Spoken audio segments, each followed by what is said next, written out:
जनता party जिंदाबाद Bharatiya Janata party जिंदाबाद युवा मोर्चा जिंदाबाद दिव्यांग सिंह जिंदाबाद सेंट्रल फोर्स जिंदाबाद सेंट्रल फोर्स जिंदाबाद भारत माता की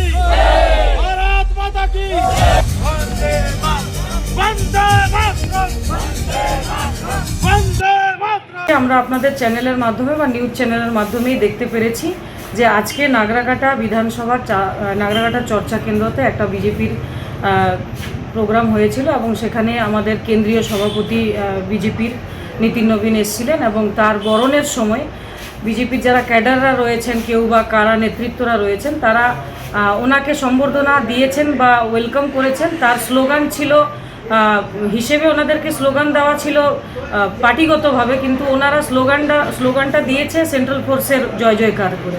তো এটা আশ্চর্য হওয়ার কিছু নেই। আমরা মনে করি বিজেপির হচ্ছে জনপ্রিয়তা পশ্চিমবঙ্গে নেই, এটা আপনারা ভালো করে জানেন, এর আগেও দেখেছেন। পশ্চিমবঙ্গের মাটিতে মমতা ব্যানার্জিকে মানুষ অন্তরের অন্তরস্থল থেকে মেনে নিয়েছে এবং প্রত্যেকটা পশ্চিমবঙ্গবাসীর মনে মমতা ব্যানার্জি রয়েছে এবং সেই জিনিসটাকে বিজেপিও ভালো করে জানে। তাই এরা মানুষের জনপ্রিয়তা পেতে পারছে না বলেই আজকে কিন্তু পশ্চিমবঙ্গের মাটিকে নষ্ট করার জন্য, আজকে পশ্চিমবঙ্গের যে তৃণমূল কংগ্রেসের যে জনপ্রিয়তা আছে, মমতা দিদির যে জনপ্রিয়তা আছে, সেই জনপ্রিয়তাটাকে নষ্ট করার জন্য ধাপে ধাপে আমরা দেখেছি বিগত কয়েকটা ইলেকশন হয়েছে এরা সেন্ট্রাল ফোর্সের ঘাড়ে বন্দুক রেখেই এনারা নির্বাচনটা করে, অর্থাৎ নতুন কিছু না।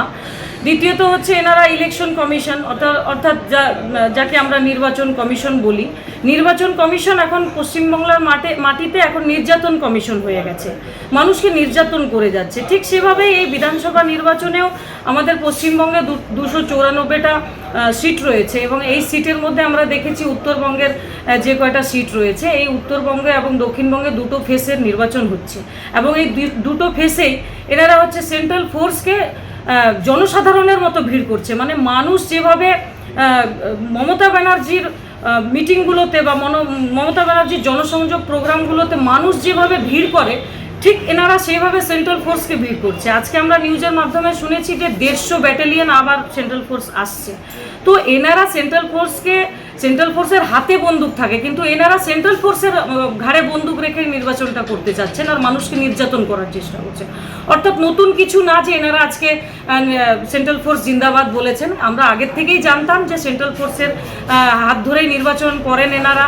আমরা আগেও জানতাম যে ইলেকশন কমিশনের হাত ধরে ভোট নষ্ট করার চেষ্টা করেছেন, এসআইআর করার চেষ্টা করেছেন, এসআইআরটাকে সফল করতে চেষ্টা করেছেন, কিন্তু মমতা ব্যানার্জি যেখানে আছেন সেখানে কোনো কিছুই ওনাদের সফল হবে না।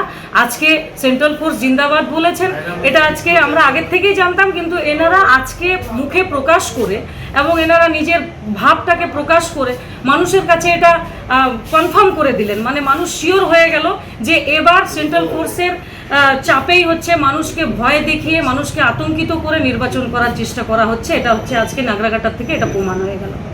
সেন্ট্রাল ফোর্স সেনা সবাই আমরা ওদের সম্মান করি, হাত দেখাই, জেহেন বলি, জিন্দাবাদ বলি, কিন্তু আমাদের রক্ষা করে সব জায়গায়। ওদের জিন্দাবাদ বলা কোনো খারাপ কথা নেই, এটা রাজনীতিক ওদের জায়গা যারা দেখে ওদের জন্য এটা খারাপ।